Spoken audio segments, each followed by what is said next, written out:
VRB Podcast, la vérité qui affranchit.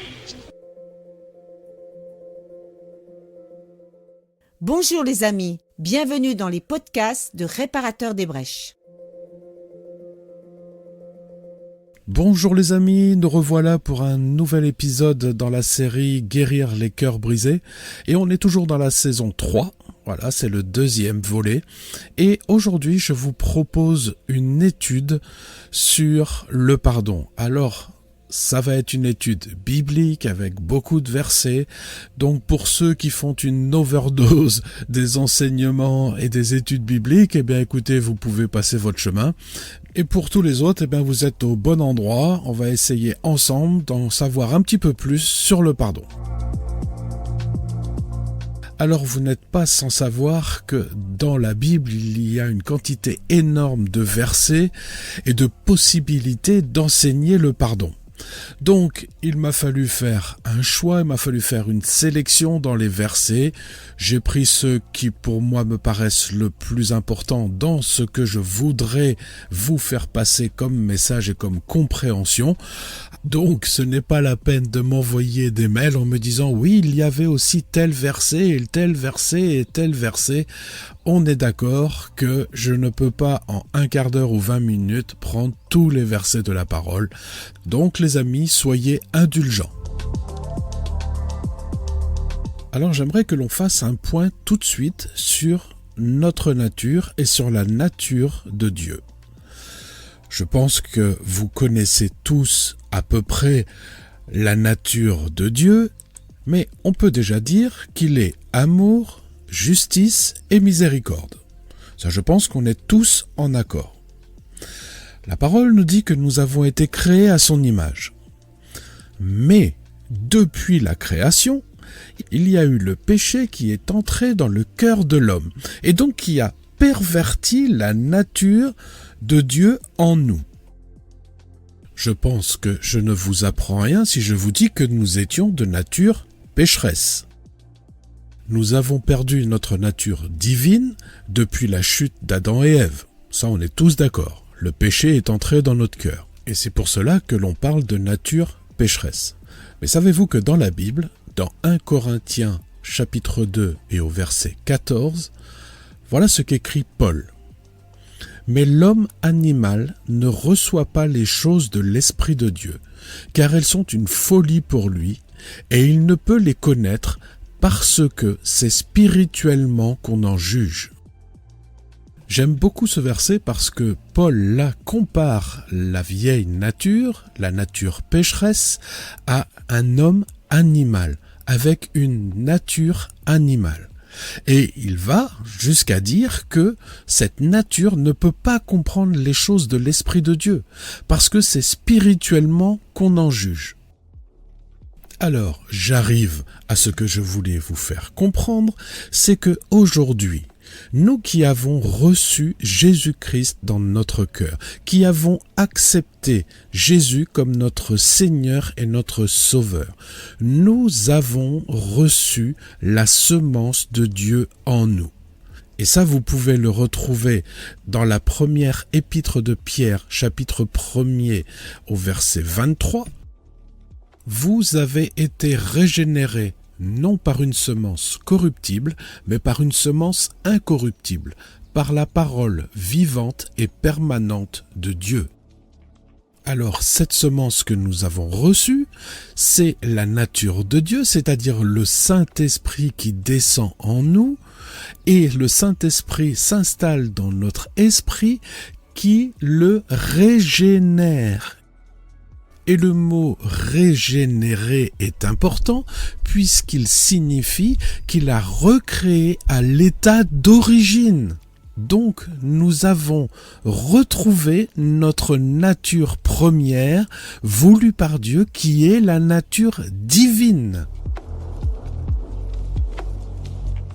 Alors, petite parenthèse dans la parenthèse, on ne peut plus dire que nous sommes des pécheurs, parce que le mot pécheur sous-entend que c'est notre nature, ce qui n'est pas vrai. On doit dire que nous sommes de nature divine, mais que nous commettons toujours le péché. Donc, par la grâce de Dieu, nous sommes redevenus de nature divine, ce qui sous-entend que nous avons retrouvé également les mêmes caractéristiques que Dieu nous a données à la création, c'est-à-dire que nous sommes justice, amour et miséricorde. Donc, le pardon étant une manifestation de l'amour, de la miséricorde et de la justice de Dieu, on ne peut pas dire, comprenez bien ce que je dis, on ne peut pas dire qu'on ne peut pas pardonner. Ça, c'est la vieille nature qui se manifeste, c'est l'âme qui se manifeste en nous. Et cette vieille nature, cette nature animale, elle est plutôt œil pour œil et dent pour dent. Mais ça, les amis, c'est dans la vieille nature. Aujourd'hui, nous qui avons reçu l'Esprit de Dieu en nous, donc dans les caractéristiques divines de Dieu, on doit être capable de pardonner. Mais seulement, c'est par l'Esprit que ça doit se faire. Il faut que l'Esprit de Dieu, qui parle à votre esprit, parle à votre âme, et que vous preniez les décisions. Donc je referme cette longue parenthèse sur notre nature qui pour moi est très importante parce que si on ne comprend pas ça, on va avoir du mal à aller chercher le pardon et à donner le pardon. Mais maintenant j'aimerais revenir au verset de la parole qui nous parle du pardon. Et je vais commencer avec un verset qui est très connu puisqu'il est tiré du Notre Père que vous allez retrouver dans l'évangile de Matthieu au chapitre 6 et verset 12. Selon la version second, pardonne-nous nos offenses, comme nous aussi nous pardonnons à ceux qui nous ont offensés. Alors bien évidemment, je sais que en fonction des étiquettes et des dénominations, on peut avoir des interprétations différentes ou voire même des enseignements que l'on a reçus qui peuvent être différents les uns des autres. Mais je pense que pour bien comprendre un verset, il faut aller le lire dans plusieurs traductions. Donc je vais commencer avec la version Darby. Et elle dit « Remets-nous nos dettes comme nous aussi nous remettons à nos débiteurs. » Dans la version Chouraki, « Remets-nous nos dettes puisque nous les remettons à nos débiteurs. » Et enfin, dans une traduction linéaire grecque, il est écrit « Remets-nous nos dettes comme nous les avons remises aux débiteurs. » Alors pour faire simple, dans ma compréhension, eh bien je me rends compte que dans la lecture de ces différentes traductions, je comprends que je vais être pardonné dans la même mesure que moi j'aurais pardonné. Et quand on regarde dans le grec, il est encore beaucoup plus précis, puisqu'il dit « Remets-nous nos dettes comme nous les avons remises ». C'est-à-dire que je vais être pardonné de la façon dont moi j'aurais pardonné les autres.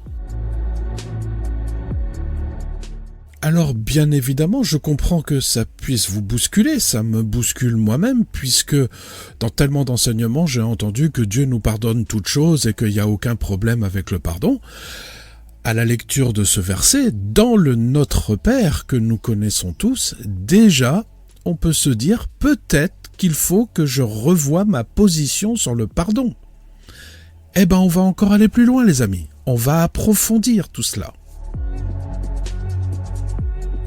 À la fin du Notre Père, toujours dans Matthieu 6 et les versets 14 et 15, il est écrit ceci. C'est Jésus qui parle. « Si vous pardonnez aux hommes leurs offenses, votre Père céleste vous pardonnera aussi. Mais si vous ne pardonnez pas aux hommes, votre Père ne vous pardonnera pas non plus vos offenses. » Je vais encore vous donner un autre verset qui est dans Marc 11 et les versets 25 et 26, et il est écrit « Lorsque vous êtes debout faisant votre prière, si vous avez quelque chose contre quelqu'un, pardonnez, afin que votre Père qui est dans les cieux vous pardonne vos offenses. Mais si vous ne pardonnez pas, votre Père qui est dans les cieux ne vous pardonnera pas non plus vos offenses. » Je vais donc vous faire part de ma réflexion et elle me bouscule un peu. Je me dis que je sais que j'ai un accès libre auprès du Père. Mais ça pourquoi ? Parce que je suis pardonné. Je peux me présenter devant Dieu sans tache en Jésus-Christ, parce que j'ai reçu le pardon du Père pour toutes mes fautes. Or, si comme il est écrit dans les versets précédents, je ne suis pas pardonné par le Père, est-ce que je peux toujours me présenter librement devant lui ? Est-ce que je suis toujours dans la faveur de mon Père ? Est-ce qu'il n'y a pas un frein ou un obstacle à ces bénédictions pour ma vie ? Alors cette réflexion m'a amené à d'autres versets, et entre autres Matthieu 7, verset 2, où il est écrit « Car on vous jugera du jugement dont vous jugez, et l'on vous mesurera avec la mesure dont vous mesurez. » Ce qui me laisse comprendre que j'ai une part et une responsabilité dans le pardon. Jésus m'a montré l'exemple, il est celui qui a montré comment pardonner et que l'on doit pardonner en toutes circonstances. Qu'en est-il de nous ? J'aimerais terminer toute cette réflexion avec encore un passage biblique qui va se trouver dans Matthieu chapitre 18 et à partir des versets 23 jusqu'à 35. Et vous connaissez certainement cette histoire. C'est pourquoi le royaume des cieux est semblable à un roi qui voulut faire rendre compte à ses serviteurs. Quand il se mit à compter, on lui en amena un qui devait 10 000 talents. Pour information, un talent était l'équivalent de 45 kilos d'argent, ce qui veut dire que cet homme devait 450 tonnes d'argent à son maître, une somme énorme. Comme il n'avait pas de quoi payer, son maître ordonna qu'il fût vendu, lui, sa femme, ses enfants et tout ce qu'il avait, et que la dette fût acquittée. Le serviteur, se jetant à terre, se prosterna devant lui et dit « Seigneur, aie patience envers moi, et je te paierai tout. » Ému de compassion, le maître de ce serviteur le laissa aller et lui remit la dette. Après qu'il fut sorti, ce serviteur rencontra un de ses compagnons qui lui devait 100 deniers. Il le saisit et l'étranglait en disant « Paie ce que tu me dois !» Son compagnon se jetant à terre le suppliait, disant « Aie patience envers moi, et je te paierai. » Mais l'autre ne voulut pas, et il alla le jeter en prison, jusqu'à ce qu'il eût payé ce qu'il devait.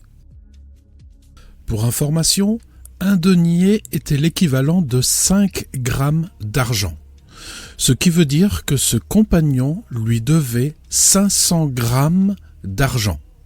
Je vous rappelle que lui devait 450 tonnes d'argent. Ses compagnons, ayant vu ce qui était arrivé, furent profondément attristés et ils allèrent raconter à leur maître tout ce qui s'était passé. Alors le maître fit appeler ce serviteur et lui dit « Méchant serviteur, je t'avais remis en entier ta dette parce que tu m'en avais supplié. Ne devais-tu pas aussi avoir pitié de ton compagnon comme j'ai eu pitié de toi ?» Et son maître irrité le livra au bourreau jusqu'à ce qu'il eût payé tout ce qu'il devait. C'est ainsi que mon Père céleste vous traitera si chacun de vous ne pardonne à son frère de tout son cœur. Alors les amis, je ne sais pas comment vous interprétez ce passage, mais pour ma part, je me dis que j'ai été pardonné de beaucoup de fautes, beaucoup de péchés, beaucoup d'erreurs, et ça c'est la grâce que Dieu a manifestée pour moi. Donc je pense que dans les offenses que j'ai reçues des autres, eh bien je peux moi aussi pardonner, parce que c'est certainement moindre par rapport à tout ce que j'ai pu faire envers mon Dieu. Alors les amis, je pense que vous comme moi, on n'a pas envie d'être remis au bourreau. Alors je vais vous laisser avec ce verset de Jacques, chapitre 2, versets 12 et 13, où il est écrit « Parlez et agissez comme devant être jugés par une loi de liberté, car le jugement est sans miséricorde pour qui n'a pas fait miséricorde. La miséricorde triomphe du jugement. » Voilà les amis, c'est la fin de ce podcast qui n'a pas été très facile parce que ça peut remettre en question des fois des positionnements dans certains enseignements que l'on a reçus ou même des compréhensions et selon ce que l'on peut croire aussi par rapport au pardon. Je suis tout à fait conscient que j'ai dû soulever des questions, donc je vous invite à réfléchir, à peser les patates, comme on dit. Véritablement, responsabilisez-vous et cherchez dans la parole. Il ne me reste plus qu'à vous souhaiter une bonne réflexion. Je vous dis à la prochaine fois et avec tout mon amour, je vous embrasse tendrement dans notre Seigneur Jésus-Christ. À très bientôt. N'oubliez pas que vous pouvez retrouver le texte intégral de ce podcast dans notre site internet www.réparateurdesbrèches, tout en minuscules, tout attaché et tout au pluriel, .fr. Vous pouvez nous adresser vos questions à réparateurdesbrèches, tout en minuscules, tout attaché et tout au pluriel, @gmail.com.